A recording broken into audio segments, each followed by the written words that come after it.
आज अधिक मास का 12वां अध्याय सुनेंगे।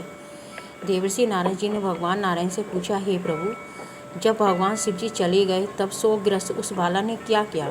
श्री नारायण जी ने कहा कि हे नारद, यही प्रश्न पांडुपुत्र युधिष्ठिर ने भगवान श्री कृष्ण से पूछा।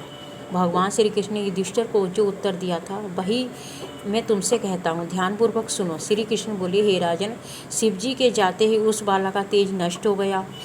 इससे वे बहुत डर गई। उसकी ऊंची ऊंची सांस चलने लगी और आंखों से आंसू गिरने लगे। उस तपस्विनी बाला के हृदय में अग्नि सी जलने लगी तथा अंग प्रत्यंग में धड़कन सी होने लगी। अग्नि के जले पत्तों वाली बेल के समान वे झुलस गई थी। इस प्रकार कष्ट सहते सहते उसकी मृत्यु हो गई। सर्प जिस प्रकार बिल से निकलते चूहे को पकड़कर निगल जाता है, उसी प्रकार उस तपस्विनी बाला को बलवान काल ने अपने वश में कर लिया। उसी समय धार्मिक राजा द्रुपद यज्ञ की बहुत सी सामग्री एकत्र कर यज्ञ कर रहे थे। उनके जलते हुए यज्ञ कुंड से वही बाला सोने की कांति वाली सुंदरी के रूप में प्रकट हुई, जो द्रौपदी नाम से विख्यात हुई। इस द्रुपद कन्या को मत्स्य वेद करके स्वयंवर में अनेक राजाओं और भीष्म कर्ण आदि को निस्तेज करके अर्जुन ने प्राप्त किया था। कानों में सूल के समान लगने वाले क्रूर वचन कहते हुए दुष्ट दुशासन ने जिसे चुटिया पकड़कर खींचा था। हे राजन, उस समय मैंने इसकी ओर ध्यान नहीं दिया क्योंकि इसने पुरुषोत्तम मास की अवहेलना की थी। किंतु जब उसने प्रेम से मुझे बार बार पुकारा, हे गोविंद, हे गोपी जन को आनंद देने वाले, हे दीन बंधु, दया के समुद्र में इस दुष्ट दुशासन के हाथ में पड़ गई हूँ। हे प्रभु, क्या आपको ये नहीं मालूम है? श्री कृष्ण बोले, इस प्रकार कष्ट में पड़कर द्रौपदी ने मेरी शरण ली तो मैं चाहे उसे भूल चुका था। तब उसकी प्रार्थना सुनकर शीघ्र ही गरुड़ पर सवार होकर उस स्थान पर आया और उसे वस्त्रों से परिपूर्ण कर लज्जित होने से बचा लिया।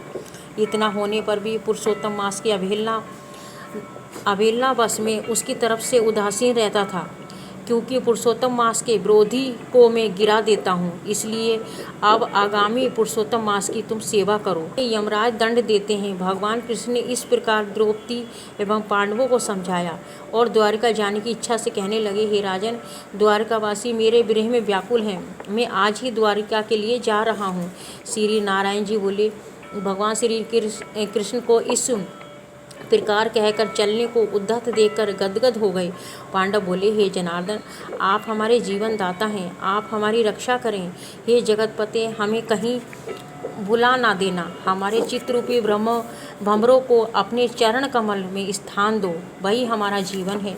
आप ही हमारे आश्रय हैं। पांडुपुत्रों के सामने भगवान श्री कृष्ण प्रेम में भरे हुए धीरे धीरे चलकर रथ में बैठ गए। पांडव कुछ दूर उनके पीछे पीछे गए, जिन्हें कृष्ण ने कुछ दूर जाने पर लौटा दिया और आप द्वारिका चले गए। श्री नारायण बोले, श्री कृष्ण के द्वारिका चले जाने पर राजा युधिष्ठिर तपस्या करते हुए तीर्थों में विचरने लगे। श्री भगवान के प्रिय पुरुषोत्तम मास में मन लगाकर भगवान कृष्ण के वचनों को याद करके अपने भाइयों और द्रौपदी से धर्मराजी युधिष्ठिर ने कहा, हे पुरुषोत्तम मास की कहिला तो सुनी ही है। पुरुषोत्तम की पूजा के बिना कैसे सुख प्राप्त हो सका है।